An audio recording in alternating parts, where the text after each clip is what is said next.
நான் வந்து ஈரானை சப்போர்ட் பண்றேன் அப்படின்றத விட அமெரிக்காவின் இந்த தாக்குதல் தவறு, இதைத்தான் நான் சொல்லிட்டு இருக்கேன். இன்னொரு கேள்வியும் கேட்டாரு, உங்க நாட்டில் தான் வந்து ஆயில் அவ்வளோ இருக்குது, கேஸ் இருக்குது, நீங்க என்னத்துக்கு வந்து நியூக்ளியர் பவர் வச்சுக்கிறீங்க? நியாயமான கேள்விதான். நம்ம ஊர்ல வந்து ஆயில் கேஸ் கிடையாது, அதனால நம்ம வச்சிருக்கோம்.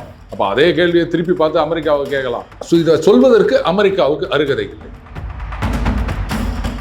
இதுல ஈரானோட ஸ்ட்ராட்டஜியை பார்க்கணும். அவங்க வந்து எந்த துணையும் இல்லாம தனியா அதை வந்து தொடர்ந்து சண்டையை நடத்துவதற்கு அவங்க பிளான் பண்ணிட்டு இருக்காங்க. அவங்களுடைய எய்மே என்னன்னா, அவங்க ஜெயிக்க முடியாது, அது எல்லாருக்கும் தெரியும், அமெரிக்காவுக்கும் தெரியும், ஈரானுக்கும் தெரியும். யார் இந்த டுபா குரூப்னு தெரிகிறது? நம்ம வந்து ரஷ்யா கிட்ட இருந்து ஆயில் வாங்க குறைச்சிட்டோம் நிறுத்திட்டோம் அப்படின்னு ட்ரம்ப் வளரிட்டு இருப்பார். அந்த ஆளுக்கு வாயை திறந்தா பொய்யை தவிர வேற எதுவும் வராது. இங்க இருக்கவனுக்கு கொஞ்சமாவது அறிவுமான ஸ்டாட்டிஸ்டிக்ஸ்னு ஒன்று இருக்குது, ஏராளமான தரவுகள் இருக்கு. சொந்த சகோதரர்கள் ஒருத்தர் அடிக்கிறாங்க. எப்படி நீங்க திமுக இருக்கும்போது ஒருத்தர் அடிக்கிறாங்கன்னு சொல்லிட்டு வெளில வந்துட்டு இப்ப மறுபடியும் அங்கேயே உள்ள போய்க்கிறீங்கல்ல, இப்ப வந்து ஒருத்தர் அடிச்சிட்டு இருக்காங்களே, இது அண்ணன் கண்ணுக்கு தெரியலையா? அந்த ஒரு தொகுதி கொடுக்கல அப்படின்றதுனால இந்த கூட்டணியிலிருந்து அந்த கூட்டணிக்கு ஓடி போனவர் தானே அவரு. அங்க போனதுனால வந்து இமயமலையில் இருக்க வேண்டிய நான் இன்று பாதாளத்தில் இருக்கிறேன் அப்படின்னு சொன்னவர் தானே இவரு. பங்களாதேஷ்ல வந்து இந்துக்களை எல்லாம் குறி வச்சு தாக்கினாங்களே, கொளுத்தினாங்களே, பாலியல் வன்முறைக்கு உள்ளாக்கினாங்களே, அப்பெல்லாம் எங்க போய் ஒழிஞ்சிருந்த நீ? அவங்கெல்லாம் உங்க கண்ணுக்கு தெரியாதா?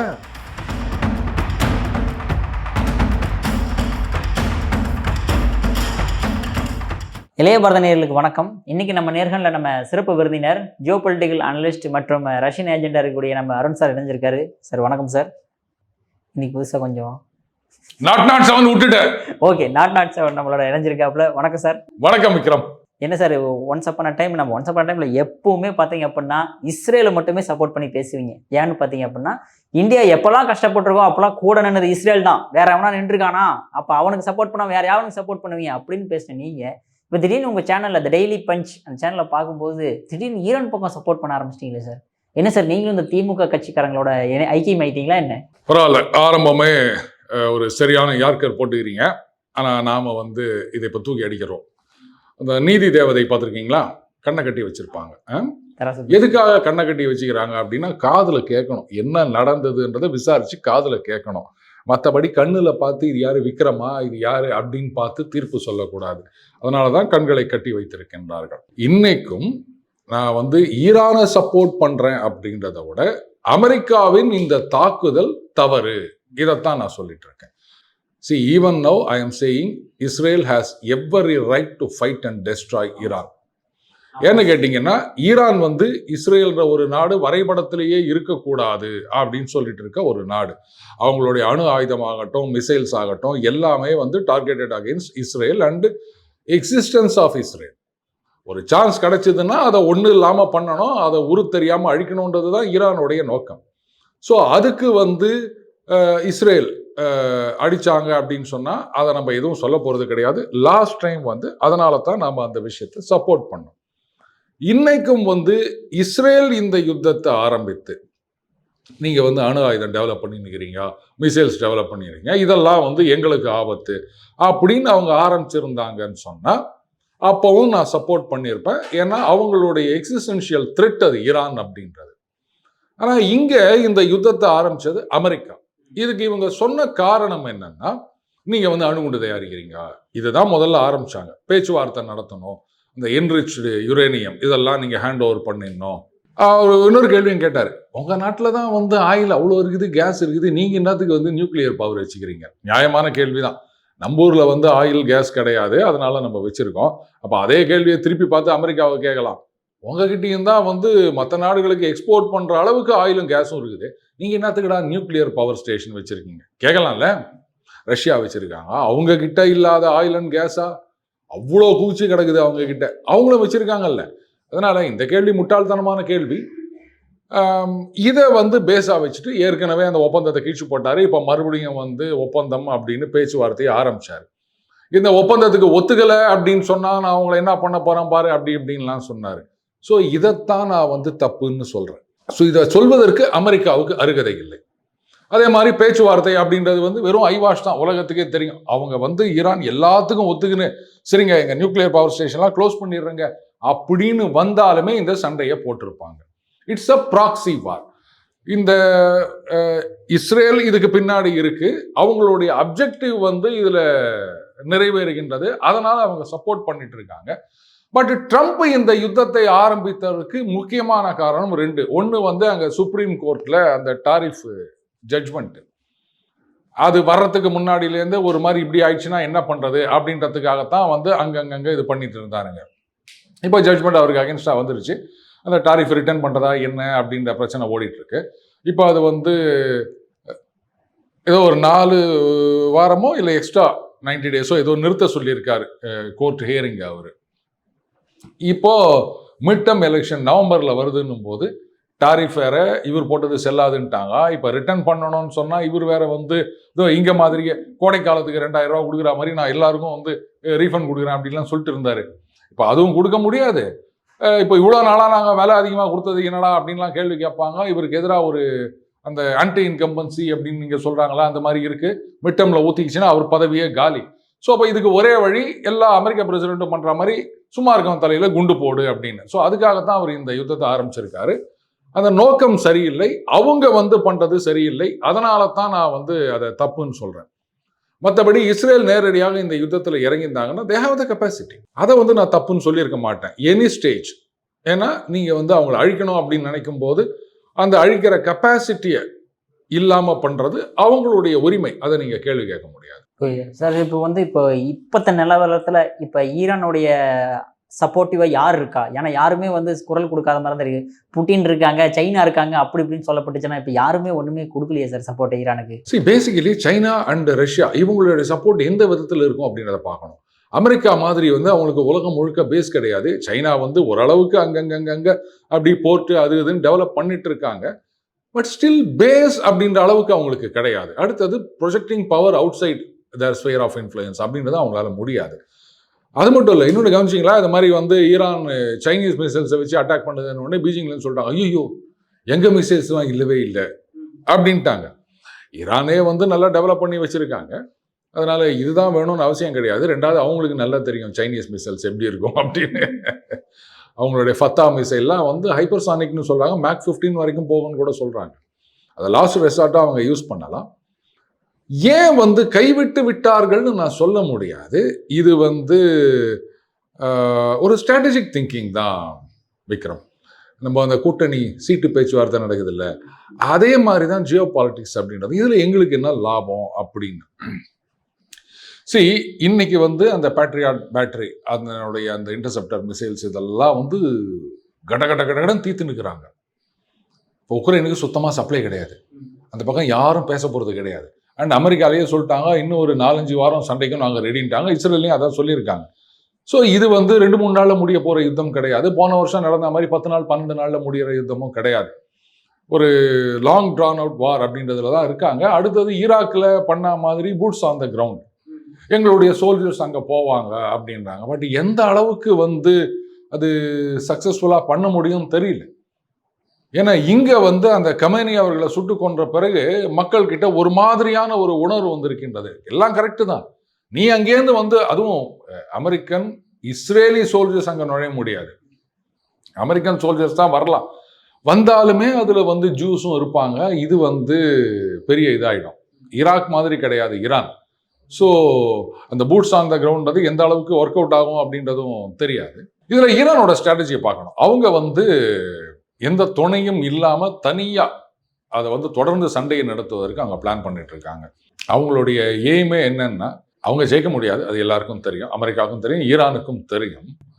அதே சமயத்தில் சண்டை ஆரம்பிச்சிட்டிங்கல்ல, ஒட்டு மொத்தமாக எல்லாத்தையும் அழிக்கிறான் பார். இந்த வரம் கொடுத்தவன் தலையிலேயே கையை வைக்க வந்தான் பஸ்மாசுரன் அப்படின்ற மாதிரி உங்களையே அழிக்கிறான் பார் அப்படின்னு சொல்லிட்டு அவங்களுடைய லைஃப் லைன் அப்படின்றது வந்து ஆயில் ரிஃபைனரி. அதை விடுங்க, ஆனால் அதை விட முக்கியமான ஒன்று இருக்குது. ஏன்னா ஆயில் ரிஃபைனரியை நீங்கள் இடிக்கிறீங்க, ஷட் டவுன் பண்ணுறீங்க. சரி, ஒரு மாதம் ஆயில் ப்ரொடக்ஷனே இல்லை அப்படின்னாலும் அங்கே இருக்கிற நாடுகள்லாம் ஏராளமாக பணம் வச்சுருக்காங்க, சர்வைவ் ஆக முடியும். ஆனால் உணவுப் பொருள் கப்பல் வழியாக வரணும். எல்லாத்துக்கும் மேலே குடி தண்ணி, கழுவுற தண்ணி டீசாலினேஷன் பிளான்ட்லேருந்து வரணும். அதை அடித்தாங்கன்னா என்ன பண்ணுவீங்க விக்ரம்? ஏன்னா மழை பெஞ்சு அப்படியே வந்து மழைநீர் சேகரிப்பா பண்ணிட்டு இருக்காங்க பாலைவனத்தில். ஈரான் இதெல்லாம் தான் குறி வச்சிருக்காங்க. அவங்களுடைய அந்த ஹை அண்ட் மிசைல்ஸ் எல்லாம் இதுக்கு தான் அவங்க டார்கெட் பண்ணுவாங்க. இப்போ யூஸ் பண்ண மாட்டாங்க.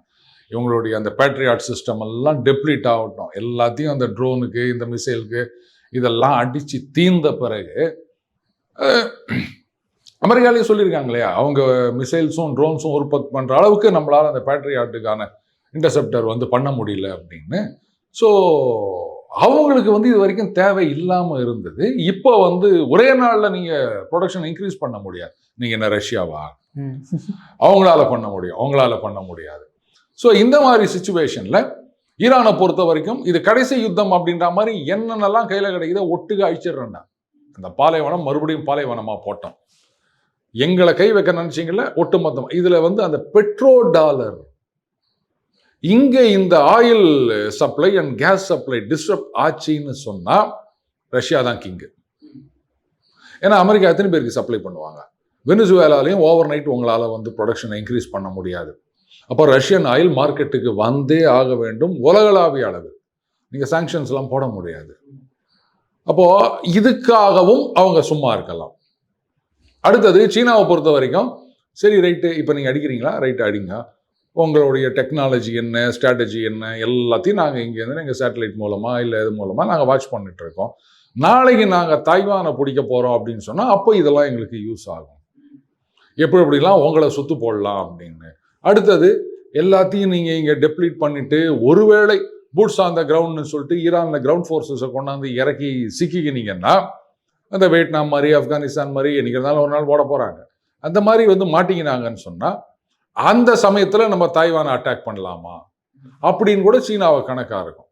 அல்டிமேட்லி இதில் எனக்கு என்ன பிரயோஜனம்? ஈரானை சப்போர்ட் பண்ணால் என்ன பிரயோஜனம்? அப்போஸ் பண்ணால் என்ன பிரயோஜனம்? சும்மா இருந்தால் என்ன பிரயோஜனம்? அவ்வளோதான். இதுதான் ஜியோ பாலிட்டிக்ஸ் அப்படின்றது. இது நான் வந்து ஐயையோ இங்கே இருக்கிற மாதிரி இந்த தோழமை சுட்டா இல்லை கூட்டணி அப்படின்றதுக்காக பாசாக வந்துடும் அப்படின்றதுக்காக நாங்கள் வந்து பொறுத்து கொண்டிருக்கிறோம், எவ்வளோ பிளாஸ்டிக் சேர் கொடுத்தாலும் சும்மா போகிறோன்றதுக்கு கிடையாது. ஜியோ பாலிட்டிக்ஸ் ஞாபகம் வச்சுக்கணும். Okay sir. ஸோ அதே மாதிரி இப்போ ஆயில் சப்ளை தான் ரொம்ப மெயின். இந்த ஸ்டேட் ஆஃப் ஹார்மோஸை வந்து பிளாக் பண்ணுற மாதிரி ஈரான் சொல்லிட்டாங்க சார். இப்போ இந்தியாவுக்கு வந்து ஒருவேளை ஆயில் சப்ளை கட் ஆச்சுன்னா இந்தியாவுக்கு பாதிப்பு இருக்கா இல்லையா? ஆல்ரெடி ஸ்ரீலங்காவில் நிறைய பெட்ரோல் பங்க்லாம் க்ளோஸ் பண்ணதான் நியூஸ் எல்லாம் வருது. இந்தியாவுக்கு என்னால் எவ்வளோ நாள் நம்மளால் தாக்கு பிடிக்க முடியும்? பாருங்க, நம்மளுடைய ரிசர்வ் அப்படின்றதே வந்து அப் டு 74 days தாக்கு பிடிக்க முடியும் அப்படின்னு மந்திரி சொல்லியிருக்காரு. அதாவது இம்போர்ட்டே பண்ணலனா கூட 77 நாள். ஆமாம். ஓ, நம்மளுடைய அந்த ஸ்ட்ராட்டஜிக் ரிசர்வு, அதுக்கப்புறம் சில டேங்கர்ஸ்லாம் அப்படியே அங்கே சுற்றிட்டு இருக்கோம் சிலது. இந்த மாதிரி நிறைய விஷயங்கள் இருக்குது. இப்போ இதில் அந்த தென்னை மரத்தில் தேள் கொட்டுதுன்னா பனை மரத்தில் நெறி கட்டுதான்னு சொல்லுவாங்க. அந்த மாதிரி யூரோப்பியன் யூனியன் அடி வாங்கியிருக்கு. ஏன்னா நம்ம இப்போ ரஷ்யாவிலேருந்து வாங்கி எக்ஸ்போர்ட் பண்ணிருக்கிறோம்ல, அதை ரெஸ்ட்ரிக்ட் பண்ணுங்கடான்னு சொல்லிட்டோம். யூரோப்பியன் யூனியன் நம்ம கிட்டேருந்து வாங்கியிருந்தாங்க. ஏன்னா உக்ரைன் ரத்தத்தை வந்து நாம தான் சுத்தப்படுத்துவோம், அதை வாங்கியிருந்தானுங்க. இப்போ அதுவும் நின்று போச்சு. ஏற்கனவே கட்டார் வந்து கேஸ் ப்ரொடக்ஷனை நிறுத்திட்டாங்க. கேஸ் விலை ஏறி போச்சு. இப்போ இங்கேருந்து போகிற ஆயில் நின்றுச்சுன்னா என்ன பண்ணுவாங்க? இதில் வந்து எக்ஸ்போர்ட் அப்படின் போது உங்களுக்கு இந்த பக்கம் மூடியாச்சு, அதனால ஊரை சுற்றிட்டு போனால் டிலே ஆகும், காஸ்ட் அதிகமாகும். அது ஒன்று. நமக்கு தேவைன்றதுக்காக அதை ரெஸ்ட்ரிக்ட் பண்ணலாமான்னு பேசிகிட்டு இருக்காங்க. இதில் நமக்கு ரஷ்யா கிட்ட இருந்து சப்ளை ரெஸ்யூம் ஆகிடும். அந்த பக்கம் வரலன்னா இந்த பக்கம் வர வேண்டியது தான், அவ்வளோதான். ஈஸ்டர்ன் சைடு இங்கே வந்து இறக்கலாம், பிரச்சனை இல்லை. ஸோ ஆயிலை பொறுத்த வரைக்கும் நமக்கு ஒரு இஷ்யூவும் கிடையாது விக்ரம் சார். அதே மாதிரி இப்போ நம்ம ரஷ்யாட்டிருந்து ஆயில் இம்போர்ட் அதிகமாக பண்ணணும் அப்படின்னா இப்போ நம்ம இந்தியாவில் இருக்கக்கூடிய ஆயில் கம்பெனிஸ் எல்லாமே வந்து கவர்மெண்ட்டிட்ட ஒரு கோரிக்கை வைக்கிறாங்க. என்னன்னா நீங்கள் வந்து அமெரிக்காட்ட போய் பேசுங்க அப்படின்ற மாதிரி ஒரு கோரிக்கை வைக்கிறாங்களே சார். நாம் தான் வந்து எல்லாத்துலேயும் தனியாக முடிவெடுக்கக்கூடிய ஆட்களே சார். எதுக்கு சார் நான் போய் அமெரிக்காட்ட போய் கேட்கணும்? இது ஒரே ஒரு செய்தி நிறுவனம் இந்த மாதிரி நியூஸ் போட்டிருக்காங்க. அதாவது India is considering increasing import from Russia அப்படின்னு. ஆனால் அதில் தான் வந்து இந்த மாதிரி ஆயில் கம்பெனிஸ் இவங்க வந்து எக்ஸ்டர்னல் அஃபேர்ஸ் மினிஸ்ட்ரி கிட்ட அமெரிக்கா கிட்ட பேசுங்கன்னு சொன்னதாக ஒரு செய்தி வந்திருக்கு. How far it is authentic அப்படின்றது தெரியாது. நம்பர் 1. ஆல்ரெடி வந்து அந்த ரஷ்யா கிட்டேருந்து ஆயில் வாங்கினா சாங்ஷன்ஸ் அப்படின்றதெல்லாம் கிடையாதுன்னு சொல்லிட்டாங்க சுப்ரீம் கோர்ட்டில். அதனால புடி இன்னொரு 25% அப்படின்லாம் போட முடியாது. நம்பர் 2. நம்பர் 3, எல்லாரும் சொல்லிட்டு இருந்தாங்க அந்த மாதிரி வந்து ஆயில் வாங்குறத குறைச்சிட்டாங்க அப்படின்னு. இன்னைக்கு நீங்கள் பேப்பர் செய்தி எடுத்து பாருங்க. பிப்ரவரியில் ரஷ்யா தான் highest oil supplier percentage wise. Second பிளேஸ்ல சவுதி அரேபியா. யார் இந்த டுபா குரூப்னு தெரிகிறது? நம்ம வந்து ரஷ்யா கிட்ட இருந்து ஆயில் வாங்கதை குறைச்சிட்டோம் நிறுத்திட்டோம் அப்படின்னு ட்ரம்ப் வளரிட்டு இருப்பார். அந்த ஆளுக்கு வாயை திறந்தா பொய்யை தவிர வேற எதுவும் வராது. இங்க இருக்கவனுக்கு கொஞ்சமாவது அறிவான ஸ்டாட்டிஸ்டிக்ஸ்னு ஒண்ணு இருக்குது, ஏராளமான தரவுகள் இருக்கு. இதையெல்லாம் பார்க்காம இவங்க மாதிரி ஆயில் வாங்க நிறுத்திட்டாங்க, மெர்சல் ஆயிட்டாரு அப்படின்னு வளரினுங்களே. அப்ப இதுகளெல்லாம் என்னன்னு சொல்றது? எப்படி இதுக்கெல்லாம் வந்து இத்தனைக்கும் அந்த ட்ரேட் டீல் அப்படின்ற பேச்சு வந்தப்போ அப்பதான் சொன்னாரு ட்ரம்ப், அவங்க ஆயில் வாங்குறதை நிறுத்துறேன்னு சொல்லிட்டாராங்க அப்படின்னு. ஆக்சுவலா அதுக்கப்புறமா வந்து அதுல ஒரு மாடிஃபைடு வெர்ஷன் ஒன்று வந்தது, ஃபர்தரா இன்க்ரீஸ் ஆகாதுன்ற மாதிரி சொல்லியிருந்தாங்க. ஒட்டுமொத்தமா நிறுத்தல, இப்ப வாங்குறத விட அதை இன்க்ரீஸ் பண்ண மாட்டாங்க அப்படின்ற மாதிரி மார்க்கோ ரூபியோ தான் சொல்லியிருந்தாருன்னு நினைக்கிறேன். ஸோ பிப்ரவரியில் அவங்க தான் டாப் சப்ளையராக இருந்திருக்காங்க நம்ம இந்தியாவுக்கு. பிப்ரவரி அப்படின்றது இன்னும் ஒரு 2-3 நாளைக்கு முன்னாடி போன விஷயம், போன வருஷம்லாம் கிடையாது. அப்படி இருக்கச்ச இந்தியா வந்து அமெரிக்கா கிட்ட பேசி பர்மிஷன் வாங்கணும் அப்படின்றத நீங்க எப்படி நம்புறீங்க விக்ரம்? ட்ரேட் எல்லாம் பேசி இது மாதிரி ஏதோ ஒரு மாதிரி மாடலிட்டிஸ் அப்படின்னு வந்து 1 மாசத்துக்கு கிட்டத்தட்ட ஆகுது இல்லை? அப்பவும் தானே நம்ம வாங்கிட்டு இருக்கோம். அப்ப நிறுத்தல. அப்புறம் இந்த செய்தியை மட்டும் நம்புறீங்க? நாம ரஷ்யா கிட்ட இருந்து இன்க்ரீஸ் பண்ணி வாங்க தான் போறோம். அதை யாரும் வந்து தடை பண்ண போறது கிடையாது, நம்ம யார்கிட்டையும் கேட்க போறதும் கிடையாது. ஏன்னா இட் இஸ் நெசசிட்டி. ஜப்பானே வாங்கிக்கிறாங்க. அப்புறம் நீங்க சொல்றீங்க யூரோப்பியன் யூனியன்ல இன்னும் அவங்க ஹங்கேரி, ஸ்லோவாக்கியா அதைத்தான் வந்து பைப்பை போட்டு ஒடிச்சிக்குது அந்த விளக்கண்ண ஜெலன்ஸ்கி. அதனால அவர் பாட்டுக்கு ஏதாவது சொல்லிட்டு போவாரு. இந்த நேரத்தில் அவர் அங்கே சண்டையில தான் முக்கியமா இருப்பாரு. அது என்னன்னா சொல்லிட்டாங்க, நம்ம வந்து இங்க உதார் விடாம இருந்தாலே போதும். ராகுல் காந்தி மாதிரி சில பேர் உட்காந்தீங்கன்னு வாங்கிட்டீங்களா வாங்கலையா, வாங்கிட்டீங்களா வாங்கலையா, இப்படியே ஒரு சில்லுண்டித்தனமா பண்ணிட்டு இருந்தாங்கன்னா அப்புறம் எரிச்சல் வராது. அதெல்லாம் சத்தம் காட்டாம செய்ய வேண்டிய வேலை, அதெல்லாம் கரெக்டா நம்ம செஞ்சுட்டு இருக்கோம். விட்டுருங்க.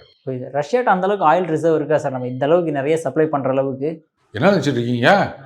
ஏங்க யூரோப்பியன் யூனியன் முழுக்க அவங்க தானங்க சப்ளை பண்ணியிருந்தாங்க பெரிய அளவுல. இப்ப அது நின்று போச்சு இல்ல? அதனால நம்மளுக்கு சப்ளை பண்ண தாராளமா. Okay sir.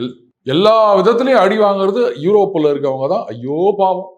Okay sir. அதே மாதிரி இப்போ அங்கெல்லாம் அவ்வளோ பெரிய பிரச்சனை நடந்துட்டு இருக்கும்போது இங்க இருக்கக்கூடிய நம்ம வைகோ அவர்கள், அதாவது இந்த ஐநா சபை என்னையா பண்ணிக்கிட்டு இருக்குன்ற மாதிரி கொந்தளிக்க ஆரம்பிச்சிருக்காரு சார். என்ன காரணம்? பார்த்தேன். அதாவது என்ன படம் படையப்பா, வயசானாலும் அந்த குரலுடைய கம்பீரம் போகல அண்ணன் வைகோக்கு. சரியா கேட்டார் ஒரு கேள்வி, ஐநா சபை எங்கே போனது, ஐநாவின் அதிகாரங்கள் என்ன ஆனது, அந்த கோமாளி ட்ரம்ப் அப்படின்னு சொல்லியிருக்காரு. அண்ணனுக்கு விசா கிடைக்காது இனிமே அமெரிக்காவுக்கு. ஏதோ எனக்கு மட்டும்தான் நினைச்சேன், வைகோவுக்கும் விசா கிடையாது. ரைட். இப்போ கோமாளி ட்ரம்ப் மட்டுமா அவரோட சடை போட்டுனுக்கிறாங்க? அங்க பக்கத்துல இருக்காங்களே சவுதி அரேபியா, நம்ம வடிவேலு மாதிரியே சொல்றேன், சர்ஜாவா, பக்ரீனா, துபாயா, ஏதோ 4 இடத்துல இருந்ததுனால தெரியுமென்றதுக்காக கேட்கிறோம் அப்படின்ற மாதிரி ஜோர்டான், அதுக்கப்புறம் கட்டார், ஓமன், யுஏஇ, இவங்கெல்லாம் என்ன பண்றாங்க? ஆர்கனைசேஷன் ஆஃப் இஸ்லாமிக் கோஆபரேஷன் அப்படின்னு ஒரு அமைப்பு இருக்கின்றது. இஸ்லாமிய நாடுகள் எல்லாம் அடங்கிய கூட்டமைப்பு. அவங்க எங்க போனாங்க?